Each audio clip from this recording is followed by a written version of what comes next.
Hello বন্ধুরা, তোমাদেরকে দেখাই এই যে ধুন্দুল গাছ ধুন্দুল ধরেছে দেখো। তো এগুলোকে এখন কয়টা তুলবো, তুলে আজকে রান্না করব ধুন্দুল বটি। তোমাদেরকে দেখাচ্ছি আমাদের জাংলায় ধুন্দুল ধরেছে অনেক কয়টা, আর পেঁপেও ধরেছে। পেঁপেও তোমাদেরকে দেখাবো, দেখতে থাকো।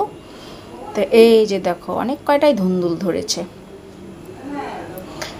তোমাদেরকে দেখিয়ে দিচ্ছি ধুন্দুল গাছে কেমন ধুন্দুল হয়। তো গ্রামের মানুষরা চেনে, টাউনের মানুষরা চেনে না। তো এই যে দেখো, এই যে একটা ছিললাম ধুন্দুল। দেখে দেখে এখন বড় বড় ধুন্দুলগুলো ছিঁড়ে নেব।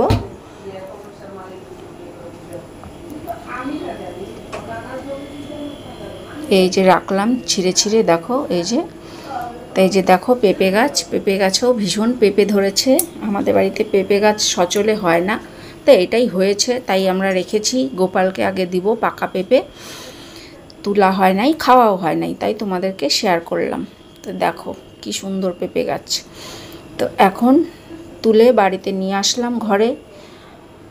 তো এবার ধুয়ে ছিলে নিয়েছি দেখো। এবার ঝিরিঝিরি করে কাটবো। কাটাটা তোমাদের দেখানো হলো না। তো এই যে দেখো, ভালো করে ধুয়ে নিলাম। এই যে কাটাও হয়ে গেছে, ঝিরিঝিরি করে চাঁদের মতন কেটে নিয়েছি। এবার পেঁয়াজ, কালো জিরা আর কাঁচা লঙ্কা, শুকনো লঙ্কা ফোড়ন দিয়ে ধুন্দুলগুলোকে বটি করব। তো এই ধুন্দুল বটি খেতে কিন্তু ভীষণই ভালো লাগে। তো তোমরা দেখো, এই যে পেঁয়াজটা বেশ লাল লাল করে ভাজবো, তারপর ধুন্দুলগুলো দিয়ে দেব। এই যে লাল লাল ভাজাও হয়ে গেছে, ধুন্দুলও দিয়ে দিলাম। তো দেখো নুন হলুদ দিয়ে ঢেকে রেখেছিলাম, দেখো কী হারে জল বেরিয়েছে আর কতগুলো হয়েছে দেখো। তো এই যে দেখো আমার ধুন্দুল বটি কমপ্লিট। ভালো লাগলে আমার পাশে থাকবে। তোমরা সবাই ভালো থাকবে, টাটা।